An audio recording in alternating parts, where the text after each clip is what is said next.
तो hello RP family, welcome to channel with a new video. तो आज का वीडियो थोड़ा डिफरेंट होने वाला है क्योंकि आज हम लोग देखो बेसिकली हम लोग जैसा रिएक्शन देते हैं वो या तो मूवी का ट्रेलर टीजर या कोई सीरीज के ऊपर होता है, लेकिन आज हम लोग जो जिसके ऊपर रिएक्शन देंगे वो आरजे रौनक सर का एक वीडियो है। अभी इंडिया में सबको पता है जो मालदीव्स का ऊपर जितना कॉन्फ्लिक्ट चल रहा है इंडिया वर्सेस मालदीव्स, तो सर ने उसके ऊपर एक मतलब डिटेल वीडियो बनाया है, तो उसी के ऊपर आज हम रिएक्शन देंगे। तो बाकी वीडियो शुरू करते हैं, लेकिन उससे पहले आरजे रौनक सर का चैनल वीडियो का लिंक आपको ओरिजिनल वीडियो का लिंक डिस्क्रिप्शन में मिल जाएगा और वहाँ भी सब्सक्राइब कीजिए, साथ में हमारे चैनल को भी सब्सक्राइब कीजिए। तो वीडियो शुरू करते हैं। दोस्तों, हुआ ये कि मोदी जी ने डुबकी तो लगाई थी लक्षद्वीप में और डूब गया है मालदीव। इसीलिए तो हम कहते हैं वाह मोदी जी वाह वाह। मालदीव के 3 छपरी नेता तो भारत और मोदी जी को उल्टा सीधा बोलकर निपट गए, निकल गए, मगर उसके बाद जो रायता फैला है उसे समेटने में मालदीव सरकार के हाथ पांव फूले हुए हैं। 5 लाख मालदीव की आबादी है और 10 लाख हिंदुस्तानी अब तक #बॉयकॉट मालदीव ट्रेंड करवा चुके हैं। जिस दौरान मैं ये वीडियो बना रहा हूँ, एक रिपोर्ट है, कंफर्म तो नहीं करता हूँ, लेकिन उस रिपोर्ट के मुताबिक 8000 लोग मालदीव के लिए अपनी होटल बुकिंग कैंसिल करवा चुके हैं और 2500 फ्लाइट टिकट्स भी कैंसिल हो चुकी हैं। इस बीच जो लोग ऋषिकेश भी यूपी रोडवेज की बस पर लटक कर जाते थे, उन्होंने भी इस मौके का फायदा उठाकर फेसबुक पर ऐलान कर दिया है कि उन्होंने भी अपना मालदीव का ट्रिप कैंसिल कर दिया है। अब आए ना लाइन पे। कुल मिलाकर आलम यह है कि सचिन तेंदुलकर से लेकर सलमान खान तक, अक्षय कुमार से लेकर श्रद्धा कपूर तक, हार्दिक पांड्या से लेकर जॉन अब्राहम तक, क्रिकेट और बॉलीवुड की तमाम हस्तियों ने खुलकर लक्षद्वीप के सपोर्ट में वो लोग आए हैं। ताज ग्रुप जल्दी वहां पर 2 वर्ल्ड क्लास होटल बनाने वाला है। लक्षद्वीप के एयरपोर्ट का भी जल्द ही कायाकल्प होने वाला है। मगर सवाल ये है कि मालदीव और भारत के बीच ये कलेश आखिर मचा ही क्यों? आखिर क्यों एशिया का सबसे छोटा देश भारत के खिलाफ उड़ता तीर ले रहा है? क्या मोदी जी का लक्षद्वीप जाना सिर्फ इत्तेफाक था? और सबसे बड़ी बात, हमने क्यों अपने थंबनेल में लिखा है कि एहसान फरामोश मालदीव? तो आइए आज के इस वीडियो में हम इन सारे मुद्दों पर बात करें, मगर उससे पहले मैं आप सबसे विनती करूंगा कि इस वीडियो को ध्यान से देखिए, एंड तक पूरा देखिए, क्योंकि हम इस वीडियो में कुछ ऐसी बातें आपको बताने वाले हैं जो शायद आप नहीं जानते होंगे। हम क्या, शायद मालदीव के लोग भी न जानते हैं। तो आइए शुरू करते हैं। वीडियो पसंद आए तो प्लीज इसे दबा के अपने दोस्तों, यारों, रिश्तेदारों से शेयर जरूर करिएगा। नमस्ते, वेलकम। दोस्तों, इससे पहले कि हम आपको यह समझाएं कि हम मालदीव को एहसान फरामोश क्यों कह रहे हैं, उससे पहले आपको थोड़ा सा बैकग्राउंडर दे देते हैं। हुआ ये कि आज से तकरीबन 2 महीने पहले 17 नवंबर 2023 को मोहम्मद मोइजू मालदीव के 8वें राष्ट्रपति बने। मोइजू की पीपल नेशनल कांग्रेस ने अपना पूरा इलेक्शन भारत विरोध सेंटीमेंट पर लड़ा था। मालदीव और भारत के रिश्ते हमेशा से बड़े अच्छे रहे। मालदीव के पिछले राष्ट्रपति इब्राहिम मोहम्मद साली भी भारत के सपोर्टर थे, मगर मोइजू की पीपल नेशनल कांग्रेस पिछले काफी टाइम से मालदीव में भारत के खिलाफ माहौल बना रही थी। मोइजू ने अपने इलेक्शन कैंपेन तक में ये बोला था कि अगर वो प्रेसिडेंट बने तो मालदीव में मौजूद भारतीय सैनिकों को देश से बाहर निकाल देंगे। आज तक मालदीव का हर नया राष्ट्रपति सबसे पहला दौरा भारत का ही करता था, मगर मोइजू पहले टर्की गए, फिर एक दिन पहले ही वो चीन के दौरे पर गए। कुछ लोगों का कहना है कि मोइजू या मालदीव की इस नई सरकार के भारत विरोधी रवैये के पीछे चाइना का हाथ है। जो दर्शक नहीं जानते उन्हें बता दें कि पिछले कुछ सालों में चीन ने मालदीव को सैकड़ों करोड़ डॉलर का कर्जा दिया है। चीन ने 20 करोड़ डॉलर लगाकर मालदीव की राजधानी माले से मालदीव के दूसरे आइलैंड हुले माले तक 2 किलोमीटर लंबा एक पुल भी बनाया था। जैसा कि सभी जानते हैं, चीन की फॉरेन पॉलिसी का एक हिस्सा यह भी है कि हर छोटे देश को पहले कर्जा देकर अपने जाल में फंसाओ, और जब उस देश को यह लगे कि वो कर्जा नहीं चुका सकता तो फिर अपनी मर्जी से उस देश की फॉरेन पॉलिसी चेंज करवा दो। पिछले काफी समय से चीन हिंद महासागर वाले एरिया में दखल अंदाजी करने की भी कोशिश कर रहा है। चीन की कोशिश है कि श्रीलंका और मालदीव के साथ अपने संबंधों का फायदा उठाकर इस इलाके में भारत का दबदबा कम किया जाए। मालदीव में भी कुछ विपक्षी पार्टियों को जब ये समझ में आ गया कि वो चीन से लिया अरबों डॉलर का कर्जा नहीं चुका सकते, तो वो इस तरह से भारत विरोध की पॉलिसी पर चलना ही उनकी मजबूरी हो गई। मालदीव के मौजूदा राष्ट्रपति मोइजू और इन्हीं की पार्टी के पूर्व नेता अब्दुल्ला यामीन, जिन्हें भ्रष्टाचार के मामले में दोषी साबित होने पर 11 साल की सजा मिली थी, वो भी भारत के खिलाफ इसी तरह का जहर उगल स्किप नहीं कर सकते, वो भी भारत के खिलाफ इसी तरह का जहर उगलते रहे हैं। इसलिए राष्ट्रपति बनने के बाद मोइजू का भारतीय फौज को मालदीव से जाने के लिए कहना, फिर अपनी पहली ऑफिशियल विजिट पर भारत न आकर चाइना चले जाना, उनकी सरकार के 3 मंत्रियों का खुलेआम ट्विटर पर भारतीय प्रधानमंत्री को गाली देना, उनकी इसी जहरीली सोच का नतीजा है। मगर जैसा कि कहते हैं ना, हाथी के दांत खाने के कुछ और दिखाने के कुछ और, इन 3 मंत्रियों ने भी चौड़े होकर जोश जोश में भारत और मोदी जी के खिलाफ बोल तो दिया, मगर मालदीव की सरकार को 10 मिनट में समझ में आ गया कि ये तो हमने उड़ता तीर ले लिया है। अरे भैया कर्जा भले ही तुमने चीन से लिया है, मगर मालदीव का टूरिज्म चल तो भारतीयों के भरोसे रहा है। अकेले साल 2023 में 2.5 लाख से ज्यादा भारतीय टूरिस्ट मालदीव गए हैं। हर साल मालदीव आने वाले टूरिस्टों में सबसे ज्यादा टूरिस्ट भी भारतीय ही होते हैं। यहां तक कि मालदीव देश भी भारत से गए डॉक्टरों और टीचर्स के भरोसे चल रहा है। वहां पर भारत की मदद से करोड़ों डॉलर की योजनाएं चल रही है। भारत सरकार ने 2 साल पहले मालदीव के 61 द्वीपों के लिए फिटनेस इक्विपमेंट भी दिए। कोविड के टाइम पर जब टूरिज्म बंद हो गया तो मालदीव के बुरे हालात थे, तब भारत ने 25 करोड़ डॉलर की उनको मदद की थी। और तो छोड़ो, अभी 5 जनवरी को ही वहां के एक प्लांट में आग लगने से पूरे देश में पीने के पानी का संकट पैदा हो गया था और अगले ही दिन भारत सरकार ने वहां पानी पहुंचाया। मतलब आप सिर्फ इस घटना से मालदीव की हैसियत का अंदाजा लगाइए। मतलब जो देश पीने के पानी तक के लिए भारत पर इस हद तक निर्भर है, वहां के कुछ छपरी मंत्री सोशल मीडिया पर भारतीय प्रधानमंत्री को गाली दे रहे हैं। इससे ज्यादा कम अकली कुछ और हो सकती है क्या? बताइए। हेलो, अब आते हैं एहसान फरामोशी वाली बात। ये मोइजू और उनके छपरी मंत्री जो आज भारत को गाली दे रहे हैं, क्या उन्हें नहीं पता कि अगर भारत ना होता तो मालदीव में लोकतंत्र ही ना होता और न ही वहां के नेता बचते? ये भारत ही था जिसने मालदीव देश को एक नहीं कई बार बचाया। तो भाई कहानी यह है कि दक्षिण एशिया के कई देशों की तरह मालदीव पर भी कई सालों तक अंग्रेजों का राज था। साल 1965 में जाकर मालदीव अंग्रेजी हुकूमत से आजाद हुआ। साल 1978 में चुनाव के बाद अब्दुल गयूम इब्राहिम नासिर को हटाकर वहां के दूसरे राष्ट्रपति बने और फिर अगले 30 सालों तक वो मालदीव के राष्ट्रपति बने रहे। अब कहानी सुनिए आप। हुआ ये कि 78 में अब्दुल गयूम के मालदीव का राष्ट्रपति बनने के बाद अगले 10 सालों तक उनके तख्ता पलट की 3 बार कोशिशें की गई। पहले 1980 में, फिर 1983 में और फिर तीसरी और सबसे दमदार कोशिश हुई 1988 में। तारीख थी 3 नवंबर 1988। मालदीव के राष्ट्रपति अब्दुल गयूम भारत आने वाले थे। उस वक्त भारत और मालदीव के रिश्ते बड़े अच्छे थे, इतने अच्छे कि अब्दुल गयूम को मालदीव से भारत लाने के लिए भारत सरकार ने अपना विशेष विमान मालदीव भेजा था। मालदीव के एक बिजनेसमैन थे अब्दुल्ला लतीफी। ये उस वक्त मालदीव में तख्ता पलट करके गयूम को उनके पद से हटाना चाहते थे। इन्हें पता था कि इस काम के लिए उन्हें कुछ बंदे चाहिए होंगे, तो उन्होंने उस वक्त श्रीलंका के आतंकी संगठन peoples liberation organisation of Tamil Eelam की मदद से उनके 200 मिलिटेंट मालदीव में घुसा दिए। ये लोग बस इस इंतजार में बैठे थे कि इधर गयूम भारत जाएं और वो लोग पीछे से राष्ट्रपति भवन पर कब्जा करें। तो हुआ ये कि जिस दिन गयूम को भारत जाना था, तभी भारत सरकार ने संदेश भिजवाया कि आज हमारे प्रधानमंत्री को किसी काम से कहीं जाना पड़ रहा है, आप कल आ जाइए। जिसके बाद गयूम वापस राष्ट्रपति भवन आ गए।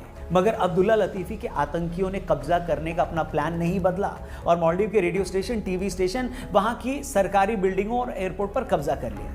राष्ट्रपति को अपनी जान बचाकर एक सेफ हाउस में छिपना पड़ा। ये वो वक्त था जब मालदीव की सरकार ने श्रीलंका, पाकिस्तान और सिंगापुर से मदद मांगी, मगर सबने अपने हाथ खड़े कर दिए। अमेरिका मदद कर सकता था, मगर अमेरिकी समुद्री जहाज मालदीव से बहुत दूर था। उस वक्त जब मालदीव ने ब्रिटेन से मदद मांगी तो ब्रिटेन ने कहा कि आप भारत से बात करें।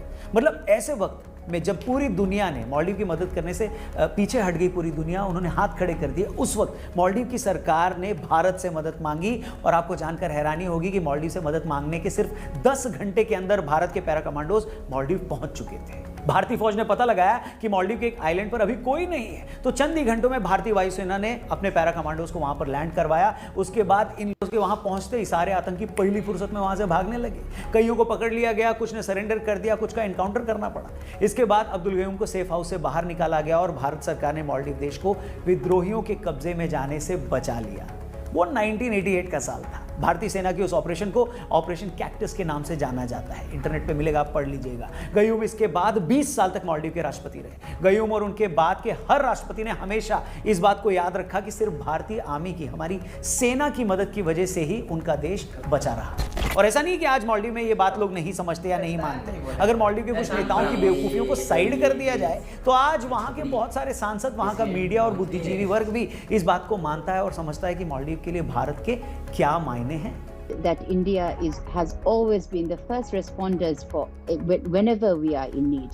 We've been dependent on India for economic relations, social relations, health, education, trade, tourism, etc., etc. And the Maldivian people are very grateful for this and very aware of this. दोस्तों, एक बात मैं अपने वीडियोस में कई बार दोहराता हूं और आज फिर से दोहराना पड़ रहा है कि उस देश या उस कौम से ज़्यादा बदनसीब और कोई हो ही नहीं सकता जिसे ये पता ही नहीं है कि उसका अतीत क्या है, उसकी जड़ें कहाँ हैं और उसका रिश्ता किससे।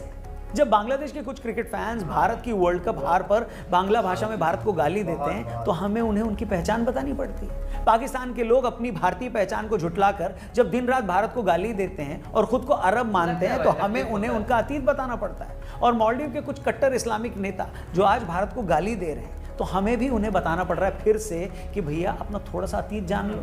कि कहां से बचे हो, किसने बचाया है। मालदीव का 1000 सालों का बौद्ध इतिहास और उससे पहले का हिंदू इतिहास छोड़िए भैया, मालदीव शब्द तो खुद संस्कृत भाषा के माला और द्वीप से बना हुआ है, जिसका मतलब होता है द्वीपों की माला, यानी गार्लैंड ऑफ आइलैंड्स। और ये मैं या कोई और भारतीय नहीं बल्कि कोलंबी कॉलेज में इकोनॉमिक्स के प्रोफेसर है जॉन हॉगनडॉन ने कहा है कि मालदीव शब्द संस्कृत के माला द्वीप शब्द से बना है, जिसका मतलब होता है गार्लैंड ऑफ आइलैंड्स, और वैदिक समय से इसका यही नाम है। और छोड़िए, मालदीव के लोगों को धीवेहीन कहा जाता है, जो कि धीब या दीब से बना है, और ये दीब भी संस्कृत के द्वीप से निकला है।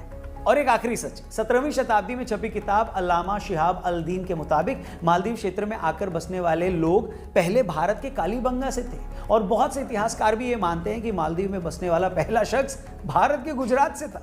तो भाई लोगों, ये है मालदीव की असली पहचान, जिसका नाम भी भारतीय भाषा से निकला है, जिसके पूर्वज भी भारतीय थे, जिसका हजारों सालों का अतीत भी बौद्ध और हिंदू धर्म का रहा है। इस मालदीव के कुछ नासमझ लोग अपनी अज्ञानता और कट्टर सोच की वजह से इस हजारों सालों के संबंध और पहचान को कलंकित कर रहे हैं। और जैसा कि मैंने कहा, ये समस्या सिर्फ मालदीव की नहीं है, यही प्रॉब्लम बांग्लादेश की भी है, पाकिस्तान की भी है। एक तरफ दुनिया आज भारतीय संस्कृति और परंपरा की दीवानी हो रही है, और जो लोग सच में इस परंपरा से आते हैं वो ही अपनी अज्ञानता और मजहबी कट्टरता की वजह से इसके सबसे बड़े दुश्मन बन बैठे। और जैसा कि कहते हैं, कोई भी इंसान तब तक ये तय नहीं कर सकता कि उसे जाना कहाँ है जब तक उसे ये ना पता हो कि वो आया कहाँ से। शायद इसके बाद और कुछ कहने की जरूरत नहीं है। और हाँ, एक आखिरी बात, जिस मालदीव और लक्षद्वीप की आज तुलना हो रही है, उस लक्षद्वीप का नाम भी संस्कृत के लक्सा और द्वीप शब्द से बना है, जिसका मतलब होता है 100,000 आइलैंड। मतलब मालदीव और लक्षद्वीप भले अलग अलग हो, मगर दोनों के नाम का जन्म संस्कृत भाषा से ही हुआ है। उम्मीद करते हैं इस सब्जेक्ट पर बनाई हमारी ये वीडियो आपको अच्छी लगी हो, पसंद आई हो तो प्लीज इसे और भी लोगों तक पहुंचाइएगा, जरूर शेयर करिएगा। आपका हर एक शेयर हमारे लिए इंपॉर्टेंट है। जाने से पहले वीडियो को भी जरूर लाइक करिएगा। और हाँ, अयोध्या में होने वाले प्रभु श्री राम के मंदिर की प्राण प्रतिष्ठा को लेकर भी हम लगातार आप तक अपनी स्पेशल स्टोरीज पहुंचाते रहेंगे। अयोध्या या किसी भी विषय पर अगर आप कोई स्पेशल वीडियो देखना चाहते हैं तो उसके बारे में भी कमेंट बॉक्स में कमेंट जरूर करिएगा। हमारे चैनल को सब्सक्राइब करिएगा। फेसबुक पे देख रहे हैं तो प्लीज हमारे चैनल को जरूर लाइक करिएगा। Thank you for watching. जल्दी मिलते हैं। जय हिंद, वंदे मातरम। ओके भाई, दिस इज रियलिटी। जिस बाप से पैदा हुआ उस बाप को ही भूल गया, मतलब कुछ भी। देखो भाई, एक चीज मैं जानता हूँ, मुझे मेरे देश पे गर्व है, क्योंकि हम लोग हमेशा तैयार रहते हैं। बताओ, हम लोग का होता है ना, अतिथि देवो भव, तो ऐसे ही और एक जो हम लोग का संस्कृत में जो और एक शब्द है, वासुदेव कुटुंबकम, मतलब सारी दुनिया एक परिवार है। तो जब भी कोई भी देश मुसीबत हो, चाहे वो श्रीलंका का जब डाउनफॉल आया था, इंडिया ने हेल्प किया था। टर्की का साथ रिलेशन उतना सही नहीं है, फिर भी जब वो भूकंप आया था तब भी इंडिया सबसे पहले इंडिया दौड़ के गया था भाई। उसके बाद जो किया बात वही है, जो इंसान कहते हैं ना, जो मदद नहीं करनी चाहिए, इसलिए ही बोलते हैं क्योंकि इंसान एहसान फरामोश होता है, ठीक है। जिसके लिए तुम करोगे वही तुम्हें लात मारेगा भाई, सीधी बात। नहीं लूंगा, नाम लेने का भी नहीं है, सब हम लोग के ऑडियंस भी जानते हैं, सब कोई जानते हैं। नाम नहीं लूंगा, लेकिन ठीक है ना, कुछ देश जो अपने बाप से ही पैदा हुआ है, आज उस बाप को ही लात मारते हैं। यही होता है बात। तो ये देखो भाई, मैं सच में उतना ज्यादा सब इस्तेमाल नहीं करना चाहिए, क्योंकि सांप पाल रहा था। देखो भाई, जितना बोल रहा है उतना बोलना नहीं चाहिए। मैं इस वीडियो में साफ बता रहा हूँ, क्योंकि हम लोग का भी अधिकार नहीं है भाई किसी को बोलने का। हम लोग बोल सकते हैं, जज कर सकते हैं, जो उन्होंने हम लोग के साथ जो किया है, हम लोग बोल सकते हैं, क्योंकि दिल से इंडियन हूँ भाई वो है। लेकिन हम लोग क्या बोले, मैं ज्यादा उनको नहीं बोलना चाहता। तो अगर बात तो ये भाई, मुझे मेरे देश पे बहुत गर्व है भाई, बहुत रेस्पेक्ट करता हूँ। बट जो करता है या जो ऐसा वो है, जो दूसरे के लिए करता है उसके लिए रेस्पेक्ट बहुत अलग लेवल पे जाता है, लेकिन स्टिल इतना कुछ करने के बाद भी वो रेस्पेक्ट हमने क्या बोला, हम मानते हैं सारी दुनिया एक परिवार है, जिसके वजह से हम जो सनातनी, हम लोग का जो धर्म है सनातन धर्म, वो हमेशा मदद के लिए आगे जाता है। ये बात भाई हमेशा मैं भी जानता हूँ, आप लोग भी जानते हैं, जो लोग हमारा वीडियो देखते हैं। बात तो ये, सर ने जैसे एक्सप्लेन किया, जैसे समझाया, जे तुम क्या हो, कहाँ से आए हो, ये पहले जानो, फिर तुम उससे मतलब जो तुम करते हो, जो तुम्हारा मदद करा, बोला ना, जो इंसान का मदद किया उसी के ऊपर तुमने भी किया। बात है, पहले जान लो तुम आए कहाँ से हो, उसके बाद तुम भाई ये सब करना, कुछ नहीं बोलेंगे। और एक चीज जो हमको जानना है भाई, सच में वो 3 वहाँ के मिनिस्टर या मंत्री है भाई? नो कमेंट, सच में कमेंट्स मुझे तो मतलब छपड़ी जो भी हो भाई, कुछ बोला मत, मुझे वो टिकटॉक स्टार ही रखते ज्यादा से ज्यादा। वीडियो तो पूरा छपड़ी है, पूरा मतलब जो ये भाई No सर comments. का वीडियो बहुत No सही है। comments. हम लोग कभी रिएक्शन नहीं दिए, ये फर्स्ट है हम लोग का सर तो का आप वीडियो लोग पे। वीडियो को देखिए, वीडियो का लिंक डिस्क्रिप्शन में मिल जाएगा और सर हाँ। के चैनल को सब्सक्राइब कीजिए, साथ में हमारे हमारे चैनल को भी सब्सक्राइब कीजिए। चैनल में नए हैं तो सब्सक्राइब और don't forget to click the bell icon. मिलते हैं नेक्स्ट वीडियो में, बाय।